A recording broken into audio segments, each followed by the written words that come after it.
In the next couple of videos, I wanted to check out some of the machine learning modeled analog equipment kind of plugins. I wanted to check some of these from Tone Empire. The first one I want to check is this Pythor plugin. They promise that with their machine learning model and technology, they can very faithfully replicate some of these legendary analog equipment compressors or EUs, saturation units. So I wanted to check it out because I'm not really a big fan of these machine learning modeling kind of plugins. The ones from Acoustica Audio or these, I haven't really gave them so much of a chance, honestly, because every time I did try them, I didn't like the workflow. I didn't like the way they worked for me. So I just wanted to give them another chance. I wanted to check this one first, the Pythor. And it's a compressor. It does have two EQs as well. So it has the high shelf and a low shelf. That EQ can be pre or post. And since the video with detailed explanation of what this does is already online, I don't want to do that. I wanted to try this out and see what it sounds like. So let's try that out on the entire mix.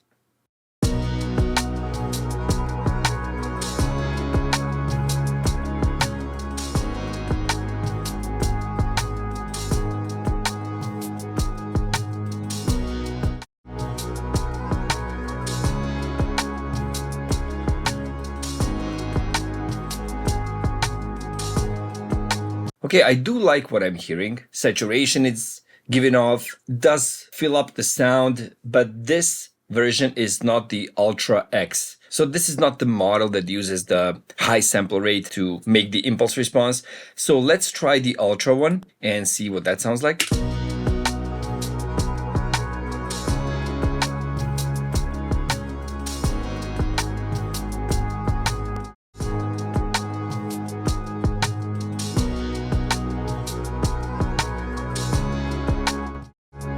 Just want to make this faster a bit. Let's try to crush it.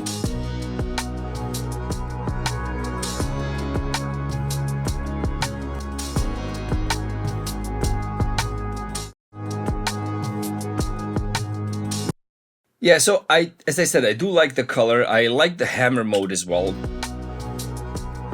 Yeah, and I tried this out on only the drums.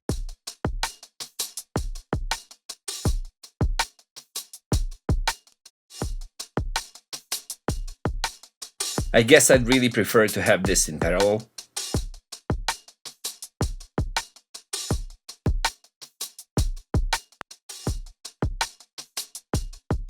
Really nice compression. I mean, I really do like the way it sounds. It does reduce some of the really low end of this kick drum, but makes it really tight. So I like the way it sounds. I like this Ultra X. The plugin in general does sound nice. The specific thing I don't like, and I managed to notice this in all of these, whatever you call it, is machine learning or not, but all of these like impulse response kind of plugins where they try to emulate analog gear by, gathering impulse responses from it. It's every time you change a parameter or I enable or disable something, there is a fade in and fade out. That is mostly, I think, always how they handle this transition into probably introducing one more part of that, impulse response being processed. So every time I do something like this,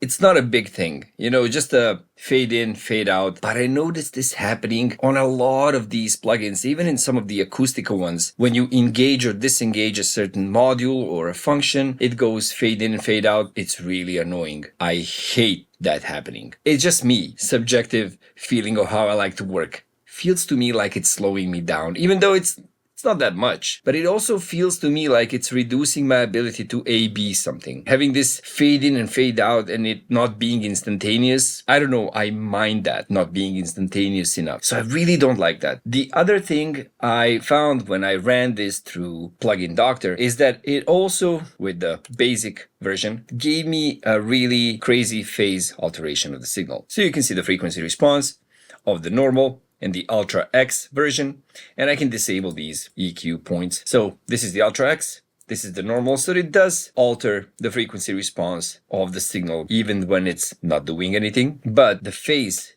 it would have baffled me more. This is the Ultra X, so the really high sample rate impulse response made. And you can see it has this one phase flip. It's below 20 hertz. Doesn't really matter. So there is some phase alteration in the low frequencies, which I think is significant. It's not that significant in the highs, but if you're running the non-Ultra X model, look what happens. So one thing that I have to commend them for is if you go from this wet to dry, and this is the dry wet knob right here. If I go to dry signal, the only phase flip that disappears is this one. And you can see that even when it's dry, all of these phase flips stay like that. And I'm guessing that is done so that when you mix in the dry and the wet, you don't get so many notch points. Imagine having a flat signal and then introducing the same signal with these many phase flips. So each one of these phase flips, when it goes 180 degrees, mixed in with the regular signal that doesn't have that, would just create a notch filter right there. So that frequency would cancel out. That would be a huge problem, like a comb filter,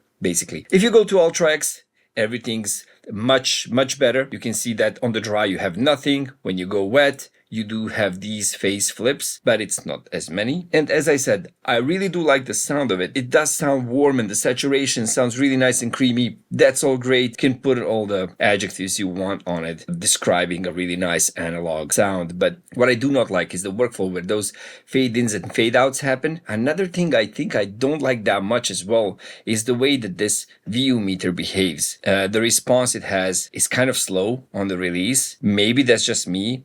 Maybe it actually is true to what's happening. It just doesn't seem to me like it's reflecting what's actually happening with the signal when I listen to it. It might be just my subjective opinion. So I'm not a big fan. If I was to leave this on a track with a single setting and just drive signal into it just to get the color, beautiful.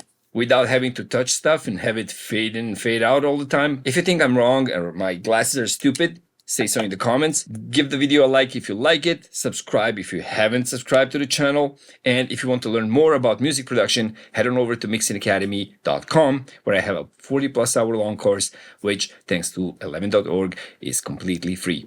See you in the next video. Bye.